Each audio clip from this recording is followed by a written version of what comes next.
এ বছর হঠাৎ করেই দেশ জুড়ে বেড়েছে রাসেল ভাইপার সাপের উপদ্রব। গেল জানুয়ারি থেকে জুন পর্যন্ত কেবল রাজশাহী মেডিকেল কলেজে এই সাপের কামড়ের চিকিৎসা নিয়েছে 50 জন। এদের মধ্যে 45 জন সুস্থ হলেও 5 জন মারা গেছে। রাসেল ভাইপার সহ বিষধর সাপের কামড়ে প্রধান চিকিৎসা অ্যান্টিভেনম। স্বাস্থ্য অধিদপ্তর বলছে দেশে 2 ধরনের অ্যান্টিভেনম দেয়া হয়, একটি দেশেই তৈরি, আরেকটি ভারত থেকে আমদানি করা। এই অ্যান্টিভেনমগুলো 4 ধরনের বিষধর সাপের চিকিৎসায় ব্যবহার হয়: king cobra, Russell viper, krait ও সো স্কেল ভাইপার।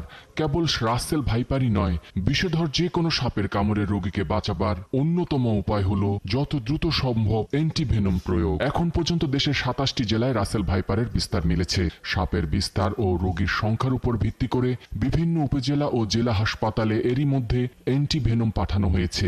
সাধারণত সাপের কামড়ে 2 থেকে 3 ডোজের অ্যান্টিভেনমই রোগী সুস্থ হয়। তবে রাসেল ভাইপারের মতো বিষধর সাপের ক্ষেত্রে 8 থেকে 9 ডোজ পর্যন্ত অ্যান্টিভেনম দরকার হয়।